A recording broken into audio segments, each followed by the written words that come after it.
हरि बोल। हरि जागरण प्रातः स्नानं तुलसी सेवनम उद्यापनम दीपदानम व्रतान्येतानि कार्तिके।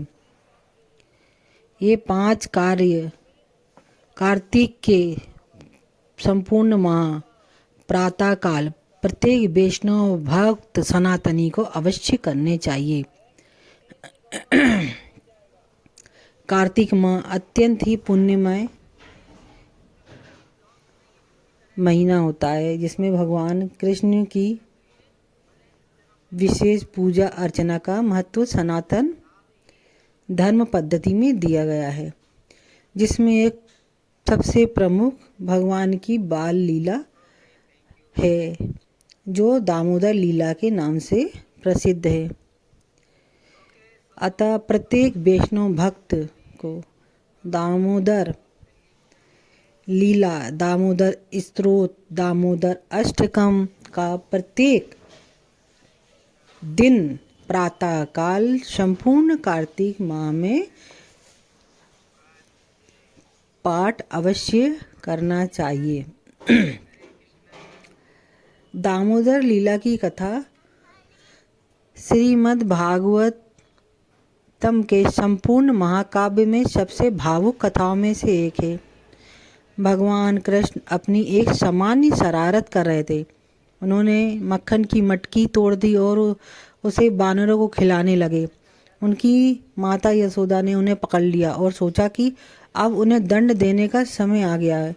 उन्होंने उन्हें रस्सी से ओखली से बांधने की कोशिश की। हालांकि चाहे वह कितनी भी बड़ी रस्सी का इस्तेमाल करे, वह हमेशा 2 इंच छोटी रह जाती। यह तब तक चलता रहा जब तक माता यशोदा थक नहीं गई। अंततः उनके प्रयास और प्रेम को देखकर श्री कृष्ण ने स्वयं को बंधने दिया। रस्सी हमेशा 2 इंच छोटी रहती थी, जो दर्शाती है कि भगवान को बांधने के लिए भक्ति और प्रयास दोनों आवश्यक हैं। 1 इंच भक्त के सच्चे प्रयास का प्रतीक है और दूसरा इंच भगवान की कृपा का प्रतीक है। जब दोनों एक साथ आते हैं तो भगवान प्रेम के बंधन में बंध जाते हैं। दामोदर लीला का सर्वाधिक महत्व है। यह केवल एक कीड़ा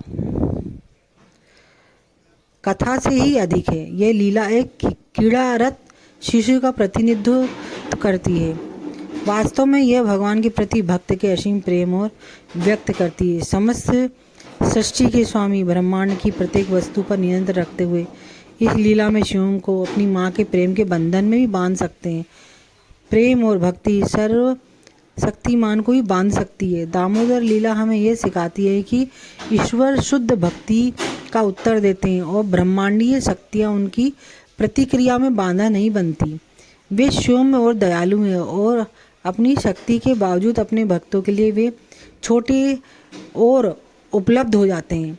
ये हमें सिखाती है कि ईश्वर को धन या शक्ति के संग्रह में नहीं, बल्कि प्रेम और भक्ति भरे हृदय में रुचि होती है। सभी धार्मिक स्थलों में दामोदर लीला बड़े ही भक्ति भाव से मनाई जाती है। ये पूरा कार्तिक का महीना भगवान कृष्ण की लीलाओं के उत्सव का होता है और दामोदर लीला इसका केंद्र बिंदु है। भक्तगण इस लीला और भगवान कृष्ण के दिव्य गुणों के लिए दामोदर अष्टकम नामक विशेष स्तोत्र का जाप करते हैं। इस त्यौहार में भगवान कृष्ण को छोटे छोटे दीप अर्पित किए जाते हैं, जो उनका आशीर्वाद प्राप्त करने के लिए हृदय की शुद्धि का एक उदाहरण है। मंदिर भगवान कृष्ण के लिए गीतों, प्रार्थना और विभिन्न प्रकार की भक्ति से भरे होते हैं। वे श्री हरे कृष्ण महामंत्र की गूंज से गुंजायमान होते हैं और परम पिता परमेश्वर श्री कृष्ण का आशीर्वाद प्राप्त करने और उनकी सुरक्षा प्राप्त करने में सहायक होता है। इस दौरान दान करना बहुत ही सौभाग्यशाली समय होता है, क्योंकि आप वास्तव में अपना हृदय और अपनी संपत्ति सीधे भगवान कृष्ण को दान कर रहे होते हैं। इससे सबसे बड़ी शक्ति माना जाता है। भगवान कृष्ण की शिक्षाओं में कहा गया है, जो कुछ भी आप दूसरों को देते हैं वह स्वयं श्री कृष्ण को ही समर्पित हो जाता है। दातव्यमिति यद्दन्दीयेतनुकारिणे देशे काले च पात्रे च तदत्तन सात्विकम स्मृतम। वह उपहार जो बिना किसी वापसी की आशा के उचित समय और स्थान पर और एक योग्य व्यक्ति को दिया जाता है सात्विक शुद्ध दान माना जाता है। पत्रम पुष्पम फलम तोयम यो में भक्त्या प्रयच्छति तदा हम भक्त्युपहरत म श्रानामि प्रियतात्मनः। यदि कोई मुझे स्नेह और प्रेम से एक पत्ता, एक फूल या फल भी देता है तो मैं खुशी से स्वीकार कर लेता हूँ। दामोदर लीला सिर्फ एक उत्सव नहीं बल्कि भगवान कृष्ण के प्रति अपनी भक्ति और गहरा भाव प्रकट करने का अवसर है। इस अवसर पर भगवान में आप कैसे शामिल हो सकते हैं और यह अनुष्ठान भगवान को आप कैसे समर्पित कर सकते हैं। ये दामोदर का महीना दीपदानों का महत्वपूर्ण माना जाता है। दामोदर लीला की सबसे बड़ी विशेषता भगवान कृष्ण के समक्ष घी का दीपक अर्पित करना है। ये भगवान को अपना हृदय अर्पित करने और आत्मज्ञान हेतु उनके दिव्य प्रकाश को ग्रहण करने का एक कार्य है। कृष्ण को आमंत्रित करने से पहले भगवान कृष्ण को समर्पित एक शानदार और पवित्र प्रार्थना दामोदर अष्टकम का जाप करना चाहिए। ये भजन भगवान की दयालु लीलाओं के प्रति भक्ति और कृतज्ञता की प्रार्थना है।